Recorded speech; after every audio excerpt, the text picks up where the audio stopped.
The morning sun cast long shadows across the golden wheat fields of New Eden Colony. Dr. Lisa Morgan walked through the crops, her tablet showing readings that would have been impossible just 5 years ago. The wheat stalks around her had grown, from seeds to full harvest in only 3 days. She smiled as she touched one of the grain heads, feeling the weight of perfectly formed kernels. Another successful test, she said to herself, making notes on her tablet. The quantum field generators hummed quietly in the background, their blue energy creating a shimmer in the air above the crops. Lisa had spent 7 years developing this technology, and now it was finally working exactly as she had dreamed. Her assistant, Dr. Ben Clark, jogged up to her through the rows of grain. His face was red from running, and he was breathing hard. "Lisa, you need to come to the communications center right now," he said, trying to catch his breath. "Jake wants to see you immediately," Lisa frowned. Jake Martinez was the colony administrator, and he never called emergency meetings unless something was seriously wrong. She followed Ben back toward the main settlement, wondering what could be so urgent. New Eden had been peaceful for the past 15 years since the first colonists arrived. They grew food for 3 other star systems and had never had any serious problems. The communications center was busy when they arrived. People were talking in worried voices, and several screens showed star charts and data streams. Jake stood in the center of the room, his usual calm expression replaced by deep concern. When he saw Lisa, he waved her over to a private corner. "We just received a message from Earth Command," Jake said quietly. "The Cathari Empire has declared war on human space. They're sending a conquest fleet toward our sector." Lisa felt her stomach drop. Everyone in human space knew about the Cathari. They were a species that conquered entire worlds by overwhelming them with superior technology and numbers. Once they took a planet, they stripped it of all resources and moved on to the next target. Dozens of alien civilizations had fallen to their war machine. "How long do we have?" Lisa asked, though she was afraid to hear the answer. 6 months, Jake replied. "Their fleet is massive. Reports say they have over 200 warships heading this way. Earth Command is sending reinforcements, but they won't arrive for at least a year." Ben, who had been listening, shook his head. 6 months? That's not enough time to evacuate everyone. We have 40,000 people on this colony. Jake nodded grimly. Evacuation isn't an option. The transport ships would never make it past the Cathari fleet. We're going to have to defend ourselves. Lisa looked around the room at all the worried faces. New Eden had a small defense force, but it was designed to handle pirates and smugglers, not a full alien invasion. Captain Amy Rodriguez commanded. Only 50 Marines and a handful of patrol ships. Against a Cathari conquest fleet, they wouldn't last 5 minutes. "What about the other colonies?" Lisa asked. "Can they help us?" "They're all preparing their own defenses," Jake said. "Everyone is on their own until the reinforcements arrive." "If they arrive?" Lisa walked to the window and looked out at the peaceful farmland. Families were working in the fields, children were playing in the streets, and everything looked normal. In 6 months, all of this could be gone. The Cathari didn't take prisoners or leave anything behind when they conquered a world. "There has to be something we can do," she said, turning back to Jake. "Some way to fight back." Captain Rodriguez entered the room at that moment, still wearing her combat uniform from a training exercise. She was a tough woman who had served in the Earth Defense Force before coming to New Eden. "I've been reviewing our defensive options," she said without any greeting. "They're not good. We can maybe slow them down for a few hours, but against a fleet that size, we don't stand a chance." The room fell silent. Everyone knew Amy was right. The Cathari had conquered planets with much better defenses than New Eden. Their technology was advanced. Their soldiers were experienced, and they had never lost a major battle. Lisa found herself thinking about her quantum farming equipment. The technology could manipulate matter at the molecular level, accelerating plant growth by thousands of times. She had originally developed it to help feed the growing human population in space, but now she wondered if it could be used for something else. "What if we don't fight them the way they expect?" Lisa said suddenly. Everyone turned to look at her.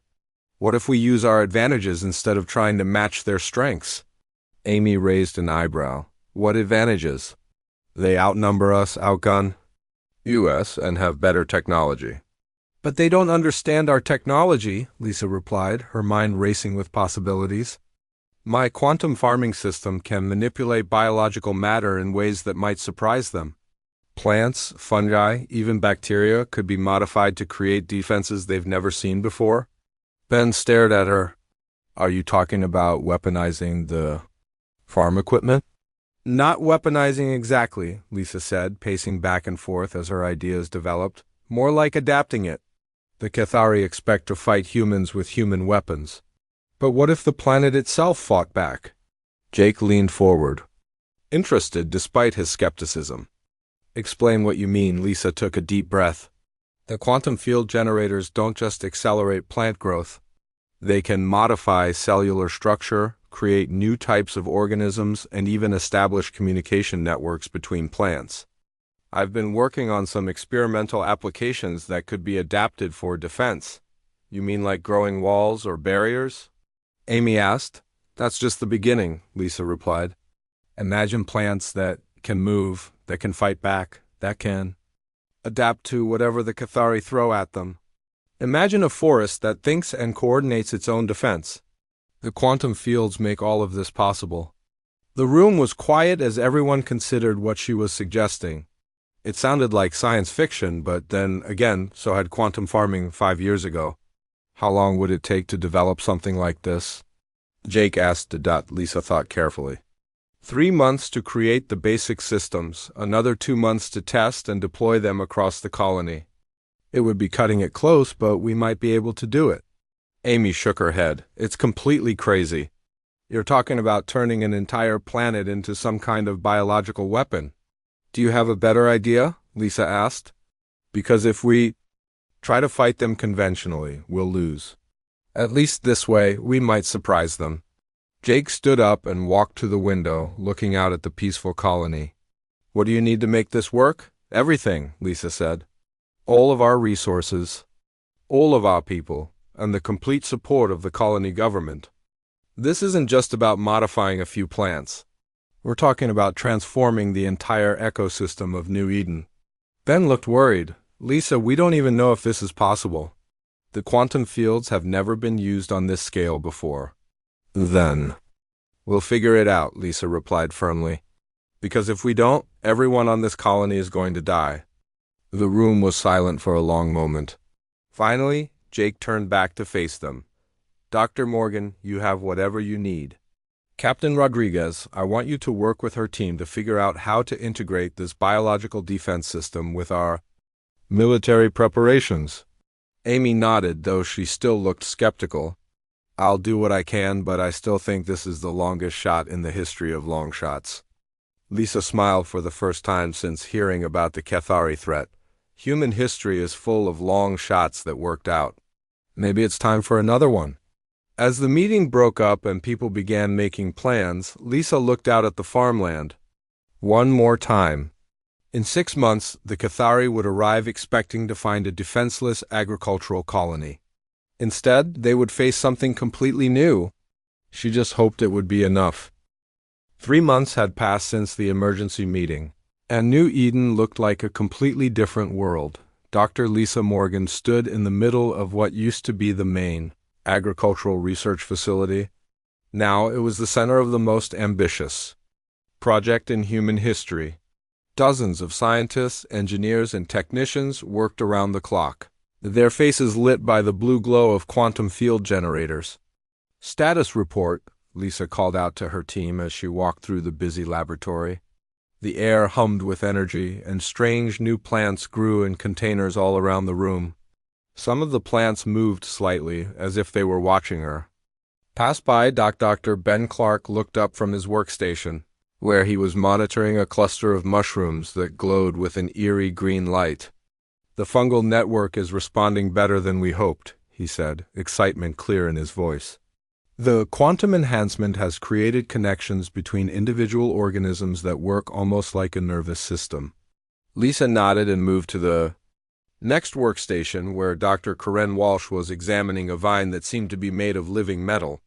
Karen was the colony's best botanist, and she had thrown herself into the project with incredible dedication. The defensive barriers are ready.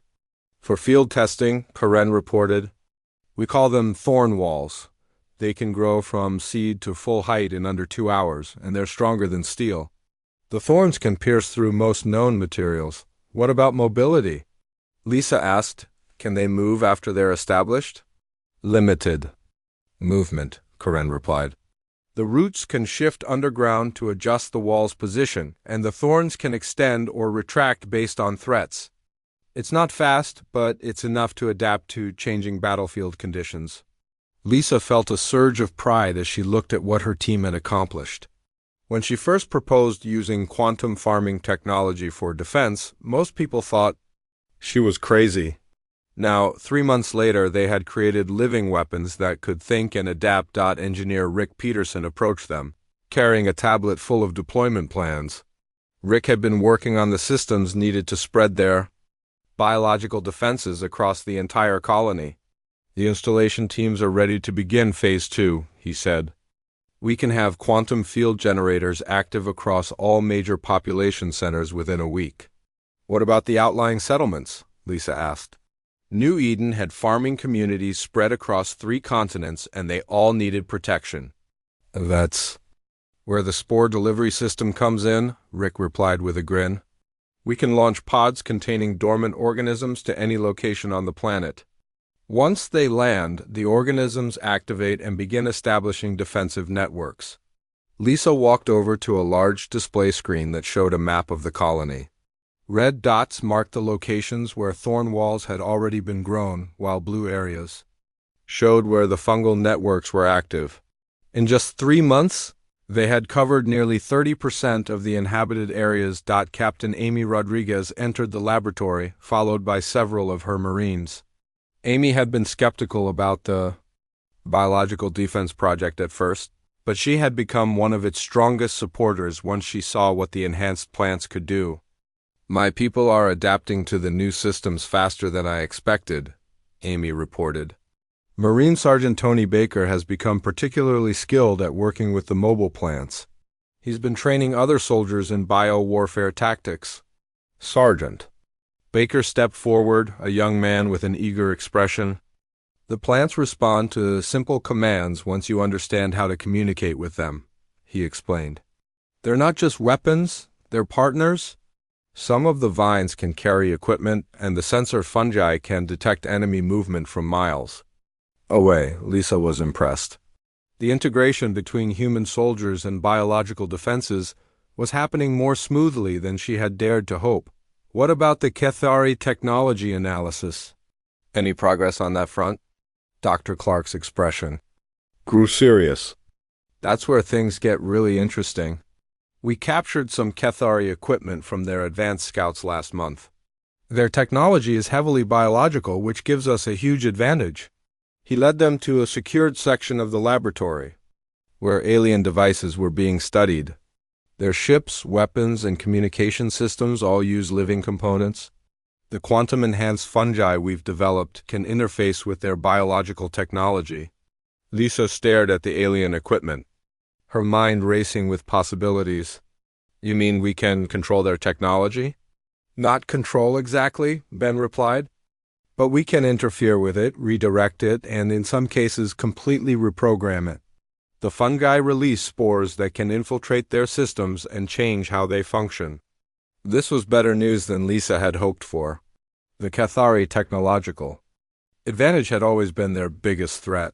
But if human-designed organisms could neutralize that advantage, the odds of survival improved dramatically. Karen approached them with a small container holding what looked like ordinary dirt. This is our latest development, she said proudly. Adaptive soil. It contains millions of microscopic organisms that can change the chemical composition of the ground in real time. What does that mean for defense? Amy asked. It means we can make the ground impossible for Cathari forces to cross, Karen explained. The soil can become acidic enough to dissolve their equipment, or it can release gases that are toxic to their biology.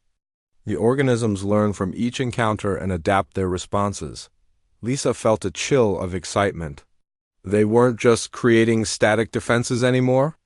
They were developing an entire ecosystem that could learn and evolve during combat. The Cathari had never faced anything like this. Rick returned with an update on the deployment schedule. The orbital monitoring stations report that the Cathari fleet is still 3 months away. We should have full planetary coverage by then. What about the other colonies? Lisa asked. Are they implementing similar defenses? Amy shook her head. Most of them are focusing on conventional military preparations. They think our approach is too experimental and risky. A few colonies have requested copies of our research, but they don't have the infrastructure to implement it quickly. Lisa felt a moment of doubt. Were they really doing the right thing? The other colonies had experienced military commanders and proven defensive strategies. New Eden was betting everything on an untested biological warfare system. Ben seemed to sense her uncertainty. Lisa, look at what we've accomplished. 3 months ago, we had farming equipment and a handful of Marines. Now we have a planetary defense system that can think and adapt. The Cathari won't know what hit them. An alarm sounded throughout the laboratory, and everyone turned to look at the main communication screen. Jake Martinez appeared, his face grim but determined. We've received new intelligence about the Cathari fleet, Jake announced. They're sending advanced scouts to New Eden next week. This will be our first real test of the biological defenses. Lisa felt her heart rate increase. They had been preparing for this moment for months, but she still felt nervous about putting their systems to the test. Are we ready? Amy nodded confidently. The enhanced plants are deployed around all major settlements. The fungal networks are active and monitoring for threats. If the Cathari scouts want to test our defenses, they're going to get a surprise. Karen added, the adaptive organisms have been programmed to respond to Cathari biological signatures. As soon as they detect alien presence, the entire ecosystem will activate. Lisa looked around the laboratory at her team. These people had worked tirelessly to turn her crazy idea into reality. Scientists, engineers, soldiers, and farmers had all contributed to creating something completely new in the history of warfare. Then let's show them what human ingenuity can accomplish, Lisa said with growing confidence. The Cathari Empire has conquered dozens of worlds using the same tactics. It's time they learn that humans don't fight the way other species do. As the team returned to their work, Lisa felt a strange sensation. The quantum fields around the laboratory seemed to pulse with life, and she could almost feel the presence of the enhanced organisms spread across the colony. They had created something. That was more than just a defense system. They had given birth to a new form of life that existed to protect humanity. The Cathari scouts would arrive soon, and New Eden would face its first real test. But Lisa no longer felt afraid.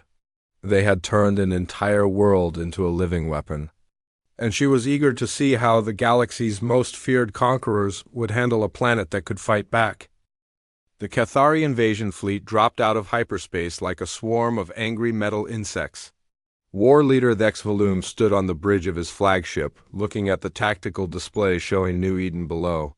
The planet looked peaceful and green. Just another easy conquest for the Empire. Begin orbital bombardment of the major settlements, Thex Volum ordered in his harsh, clicking language. Standard procedure.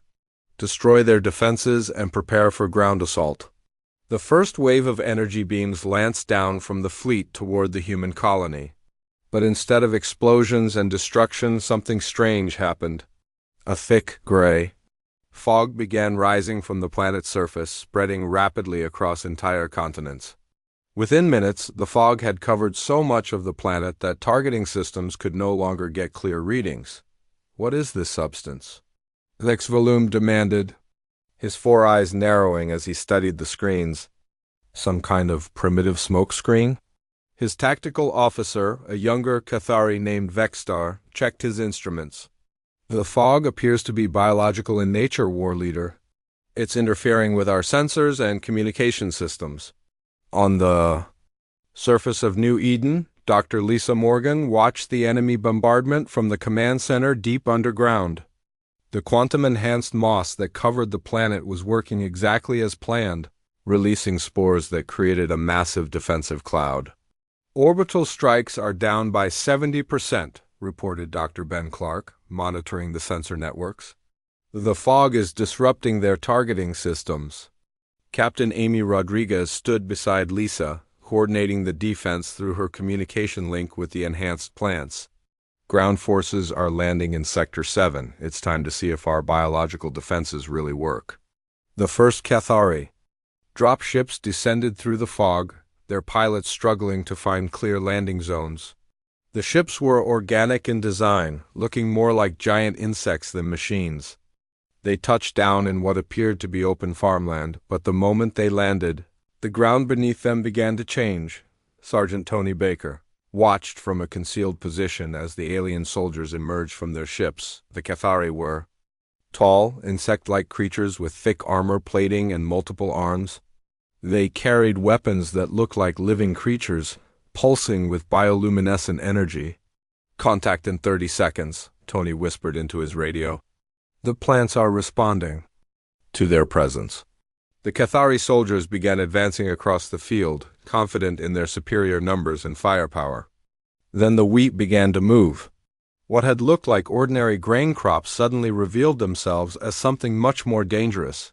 The stalks grew taller and thicker, their seed heads transforming into projectile launchers. The first volley of seed pods hit the Cathari formation like artillery shells. The enhanced seeds exploded on impact, releasing clouds of spores that began eating through alien armor. The soldiers tried to return fire, but their weapons seemed to malfunction when exposed to the biological agents. "What is happening?" shouted the Cathari squad leader, his voice distorted by his breathing apparatus. "Our weapons are not functioning properly." The wheat field continued its attack, launching wave after wave of seed pods while underground root systems began wrapping around the aliens' legs. Some of the Cathari soldiers tried to retreat, but found their path blocked by rapidly growing thorn barriers that seemed to appear from nowhere. Back in the command center, Lisa watched the battle unfold on multiple screens. The biological defenses were working even better than she had hoped. "How are the other landing sites doing?" Dr. Karen Walsh looked up from her monitoring station. "Landing Zone 3 is completely overrun by carnivorous vines. Landing Zone 5 is dealing with acid-producing fungi. The Cathari are taking heavy casualties across all fronts." Colonel Steve Nelson had arrived just days before with a small human reinforcement fleet. He stood behind Lisa, amazed at what he was seeing. "Doctor, this is incredible. I've never seen anything like this in 30 years of military service." "The plants are learning from each encounter," Lisa explained. "Every time the Cathari try a new tactic, the organisms adapt and develop countermeasures. It's like fighting an enemy that gets smarter with every battle." Lieutenant Grace Adams, one of Colonel Nelson's Marine officers, was coordinating with the local defense forces. "My Marines are having trouble adapting to this kind of warfare. How do your people work with these biological weapons?" Sergeant Baker's voice came through the radio. "You don't control them, Lieutenant. You cooperate with them. The plants can sense your intentions and respond accordingly. Just think of them as very unusual allies." On the battlefield, the Cathari were discovering that their standard conquest tactics were completely useless. Every time they tried to establish a forward position, the ground itself would turn against them.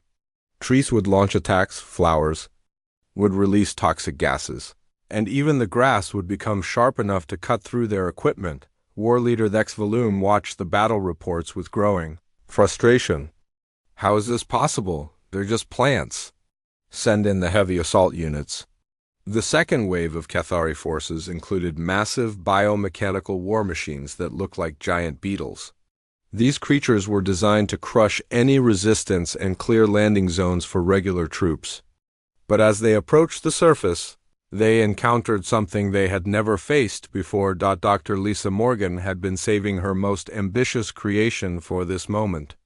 Deep underground, massive root systems connected to quantum field generators.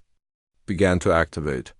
The entire battlefield started to transform in real time, changing from farmland into something that looked like an alien jungle. Trees grew to enormous heights in minutes, their branches reaching out to grab the HFY War. Machines. Vines as thick as cables wrapped around the alien vehicles, while flowers the size of buildings opened to reveal rows of sharp teeth. The peaceful agricultural world had become a living nightmare for the invaders. "This is impossible," HFY roared, his calm demeanor finally cracking. "No species has ever developed biological weapons like this." His science officer, a nervous HFY named Zixmal, studied the readings from the surface. War leader, the quantum signatures suggest that these organisms exist in multiple dimensional states simultaneously. They're not just biological weapons. They're something completely new. The battle raged for hours, but the outcome was never in doubt. The HFY forces found themselves fighting not just human soldiers, but an entire ecosystem that had been designed to destroy them. Their biological technology, which had always been an advantage, became a liability as human-designed spores infiltrated their systems. Captain Rodriguez coordinated the final phase of the defense from her command post. "All units, the enemy is in full retreat. The enhanced plants are pursuing the survivors back to their landing sites." Lisa felt a strange sensation as she watched the battle. Through the quantum field networks, she could sense the enhanced organisms across the planet. They were no longer just plants and fungi. They had become something new, something that existed to protect humanity from threats. "Status report," she called out to her team. Ben looked up from his instruments, his face showing amazement. "HFY. Casualties are over 80%. Their remaining forces are trying to reach their ships, but the plants are harassing them every step of the way."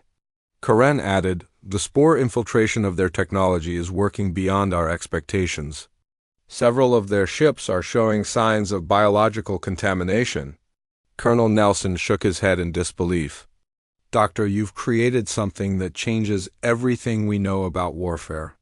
The HFY Empire has never faced a defeat like this." On his flagship, war leader HFY made a decision that would have been unthinkable just hours before. "Begin evacuation of all ground forces. We're retreating to a safe distance to reassess the situation." The HFY fleet began pulling back from New Eden, but they were too late to avoid all consequences. The quantum-enhanced spores had already begun spreading to their ships, and several vessels were reporting system failures as their biological components were reprogrammed by human-designed organisms. As the alien fleet retreated, Lisa stood in the command center surrounded by her team. They had done something impossible. They had defeated the galaxy's most feared conquerors using nothing but enhanced plants and human ingenuity. "What happens now?" Ben asked, still amazed by what they had accomplished. Lisa looked at the screens showing the retreating HFY fleet, then at the displays showing their enhanced ecosystem spreading across the planet. "Now we prepare for round 2. Because I don't think they're going to give up that easily. The first battle was over, but the war was just beginning. And New Eden was no longer just a human colony. It had become something new, something that could fight back against any threat the galaxy might send." 2 weeks had passed since the first HFY invasion attempt, and New Eden had transformed into something that no longer looked like a normal planet. Dr. Lisa Morgan stood in the center of what she now called the neural hub, a massive underground chamber where quantum field generators created a connection between her mind and the planet-wide biological network. The chamber pulsed with soft green light, as millions of fungal threads covered the walls like living circuits. Lisa could feel the presence of every enhanced plant, every modified organism, every blade of grass across the 3 continents. The spore network had grown beyond her original design, becoming a single vast intelligence that spanned the entire world. "Connection established," announced Dr. Paul Wright, the biologist who had helped create the quantum biological interface system. "Lisa, your brain patterns are synchronizing with the network perfectly." Lisa closed her eyes and let her consciousness expand through the fungal connections. She could sense Cathari scouts hiding in the northern forests, feel the movement of alien ships in orbit, and detect the approach of something much larger than the previous invasion force. "They're coming back," she said, her voice echoing strangely. "In the chamber, the main fleet. War Leader Thex Valoom has called for reinforcements." Dr. Ben Clark monitored the readings from his control station. "How many ships?" Lisa's awareness stretched out through the network, processing information from quantum-enhanced organisms scattered across space. Some of her modified spores had attached themselves to the retreating Cathari vessels, giving her eyes and ears inside the enemy fleet. "Over 500 ships," she replied, her voice hollow with concentration. "They're bringing everything they have? This isn't just an invasion anymore. It's an extermination mission." Captain Amy Rodriguez entered the neural hub with Colonel Steve Nelson and Lieutenant Grace Adams. The three military officers looked uncomfortable in the strange living chamber, but they had learned to trust the biological network's intelligence. "What's our defensive status?" Amy asked. Lisa opened her eyes, though part of her mind remained connected to the network. The spore network covers the entire planet now. Every tree, every flower, every microorganism is part of our defense system. But more importantly, we've achieved something I didn't think was possible. She gestured to a large display screen that showed the new Eden system. Glowing lines connected the planet to several points in space, creating a web of light that extended far beyond the atmosphere. "We've gone interplanetary," Lisa continued. "The quantum-enhanced spores can survive in space and establish colonies on asteroids, moons, and even enemy ships. The network is no longer limited to just New Eden." Engineer Linda Hayes, who had been working on the space-based expansion, stepped forward with excitement. "The biopods we launched last week have successfully established footholds on 17 different asteroids. Each one is now growing its own defensive organisms." Ben studied the star charts with amazement. "You mean we've turned the entire solar system into a biological weapons platform?" "That's exactly what we've done," Lisa replied. "And the Cathari have no idea what they're flying into." Colonel Nelson, despite his years of military experience, still struggled to understand the scope of what the scientists had created. "Doctor, what you're describing sounds like science fiction. How is any of this possible?" Dr. Karen Walsh, who had been monitoring the biological developments, answered for Lisa. "The quantum fields don't just accelerate growth, Colonel. They allow organisms to exist in multiple states simultaneously. Our enhanced plants can be solid matter, energy patterns, and quantum probability clouds all at the same time." "What does that mean in practical terms?" Lieutenant Adams asked. Lisa reconnected more deeply with the network, feeling the vast intelligence that now spanned light years of space. "It means we can be everywhere and nowhere at once. The Cathari can't destroy what they can't fully understand or locate." On the bridge of his massive flagship, War Leader Thex Valoom studied the tactical displays showing the new Eden system. His reinforcement fleet included the most powerful warships in the Cathari Empire, but he felt uneasy about returning to face the strange biological weapons. "Begin long-range bombardment," he ordered. "I want that planet sterilized from orbit before we send any more ground forces." The Cathari fleet opened fire with weapons capable of cracking planets. Energy beams and antimatter missiles streaked toward New Eden, carrying enough destructive power to eliminate all life on the surface.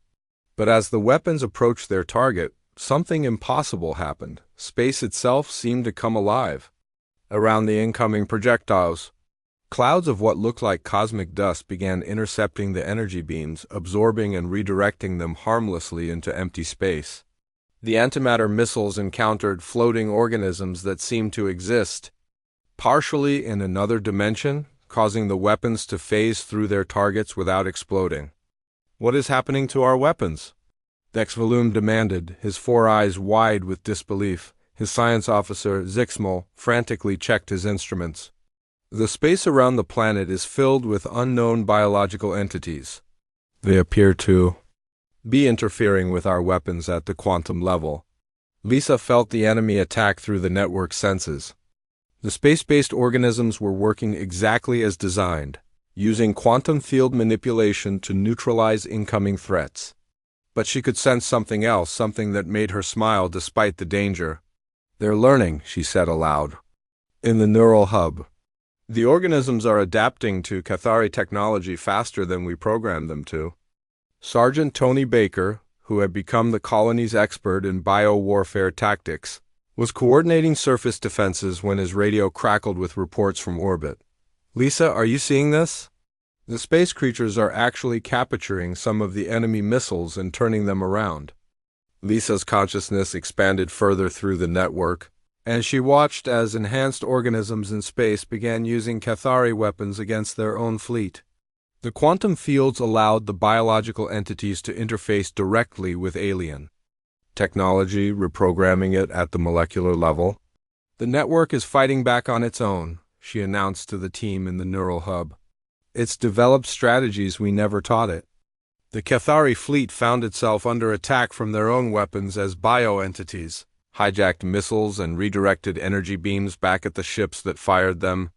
Several alien vessels began reporting system failures as spores infiltrated their hulls and began converting their biological components. "This is impossible," Vex Valoom roared. "No species has ever developed defenses like this." His tactical officer Vexstar brought him increasingly desperate reports. "War leader, we're losing ships to some kind of biological contamination. The entities are spreading through our fleet faster than we can contain them." In the neural hub, Lisa felt the network's influence spreading throughout the enemy fleet. The quantum-enhanced organisms were doing more than just infiltrating Cathari technology. They were transforming it, turning enemy ships into extensions of the biological network. "Status report," Colonel Nelson requested, though he wasn't sure. He wanted to hear the answer. Dr. Wright checked his instruments with amazement. 12 Cathari ships have been completely converted. They're now part of our network and responding to our commands. Another 30 ships are showing signs of biological infiltration. Captain Rodriguez coordinated with her enhanced plant allies on the surface. The ground-based organisms are detecting massive confusion in the enemy fleet. Several ships are attacking each other. Lisa opened her eyes and looked at the assembled team. Through the network, she could feel the panic spreading through the Cathari fleet as their own ships turned against them. But she also sensed something else, a deeper change that was happening to the network itself. "The organisms are evolving beyond our original programming," she said. "They're developing new abilities, new forms of existence that we never imagined." Ben looked concerned. "Is that dangerous? Can we still control them?" Lisa considered the question carefully. Through her connection to the network, she could feel the vast intelligence that now existed across space. It was no longer just a collection of enhanced plants and fungi. It had become something new, something that existed between dimensions. "We're not controlling them anymore," she admitted. "We're cooperating with them. The network has become its own form of life, and it's chosen to protect humanity." The Cathari fleet began a desperate retreat as more of their ships fell under biological control. War leader Vex Valoom watched his mighty armada dissolving into chaos as enhanced organisms spread through space like a plague designed specifically to target his technology. "Full retreat," he ordered. "Send a warning to all Cathari worlds. The system is to be avoided at all costs." As the alien fleet fled, Lisa felt the network's satisfaction through her quantum connection. They had not just defeated another invasion. They had created something that could defend itself and grow stronger with each battle. "What happens now?" Amy asked. Watching the retreat on the tactical displays, Lisa smiled as she felt the network's consciousness expanding further into space, following the fleeing Cathari ships and establishing new colonies on distant worlds. "Now we wait and see how far the network decides to grow," she replied.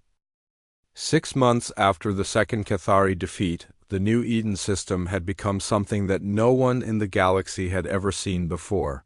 Dr. Lisa Morgan stood in the neural hub, her mind permanently connected to what was now called the Living Network.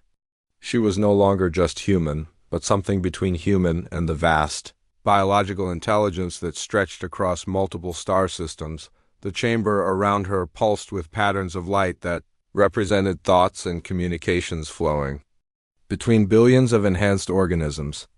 Lisa could feel every spore that drifted through space, every modified plant on distant worlds, every quantum-enhanced creature that now existed in the expanding network. "Status report from the outer colonies," she said, her voice carrying harmonics.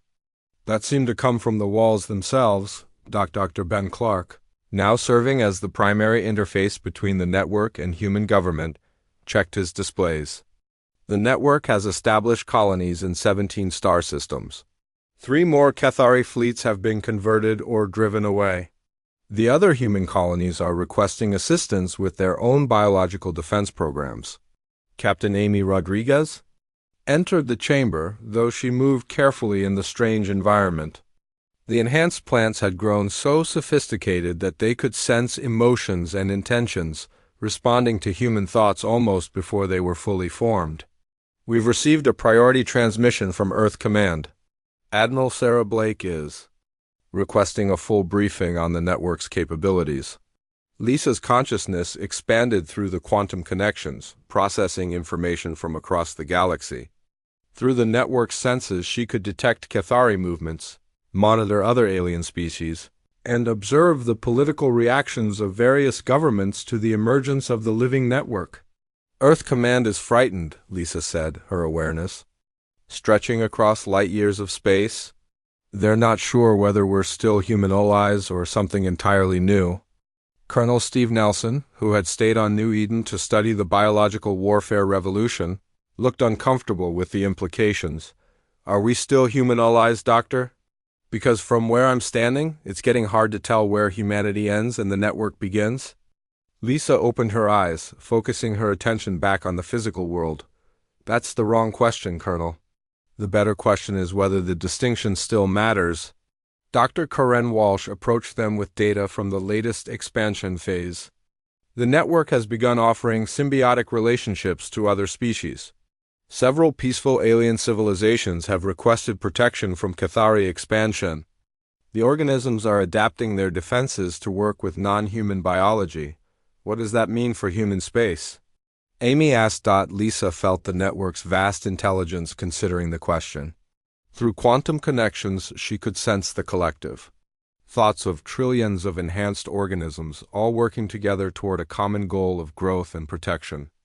"The network doesn't recognize the boundaries that separate species," Lisa explained.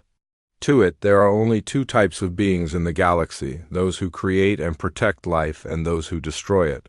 Light years away, War Leader Thex Volum Sut in exile on a distant Cathari outpost, stripped of his command after the failures at New Eden, he stared at intelligence reports that described the spreading biological network with growing horror. "It's not stopping," he told his former science officer, Zixmal. "The human plague is spreading to every system it encounters. Our own ships are being converted faster than we can replace them." Zixmal studied the data with the detached curiosity of a scientist. "Perhaps it's time to consider that we cannot defeat this network through traditional warfare. It adapts to everything we do. You're suggesting surrender?" Vexwala's voice carried a dangerous edge. "I'm suggesting survival," Zixmal replied calmly. "The network has sent communication attempts to our leadership. It's not trying to destroy us, it's trying to change us." Back on New Eden, the final phase of Lisa's transformation was taking place. The neural hub had grown to encompass most of the underground facility, with fungal networks connecting every surface and quantum field generators, creating a seamless interface between human consciousness and biological intelligence. Sergeant Tony Baker, now commanding a force of human soldiers, who worked in perfect coordination with enhanced organisms, entered the chamber with urgent news. "Lisa, we're detecting massive Cathari fleet movements. It looks like they're planning one final assault with everything they have left." Lisa's awareness immediately expanded to the edges of the solar system, where network sensors detected the approach of the largest Cathari force ever assembled. Over 1,000 ships moved through space, representing the last desperate attempt by the Empire to stop the biological expansion. "They're bringing their entire remaining fleet," Lisa announced. "This will be the final battle." Dr. Paul Wright monitored the quantum field readings as the network prepared for the ultimate confrontation. "The organisms are responding to the threat. I'm seeing activity levels unlike anything we've recorded before." Through her connection to the network, Lisa felt the vast intelligence making preparations that span multiple dimensions. Enhanced organisms throughout the galaxy began coordinating their efforts while new forms of life spontaneously emerged to meet the threat. "What's happening?" Ben asked, watching as the readings went beyond their instrument's ability to measure. "Evolution," Lisa replied simply. "The network is becoming something new." The Cathari fleet approached New Eden expecting to face the same biological defenses they had encountered before. But war leader Kexthal, who had replaced the disgraced Vex Volum, found himself confronting something that defied all understanding. Space around New Eden had become alive in ways that seemed impossible. Clouds of organisms drifted between dimensions, existing as both matter and energy simultaneously. Entire asteroids had transformed into massive biological entities that moved with purpose and intelligence. "Begin the assault," Kexthal ordered. Determined to succeed where his predecessor had failed, the Cathari fleet opened fire with every weapon they possessed. But their attacks simply passed through targets that existed in quantum superposition. Meanwhile, the network's response came not as weapons, but as something far more profound. Lisa felt the network's decision through her quantum connection. Instead of destroying the Cathari fleet, the organisms began offering them a choice. Enhanced.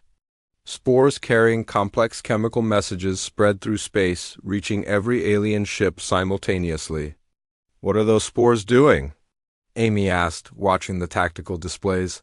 "They're communicating," Lisa explained.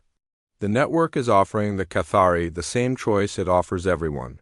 Join the collective defense of life, or continue fighting alone." On the Cathari flagship, Kexthal watched in amazement as his ship's biological systems began responding to the alien spores.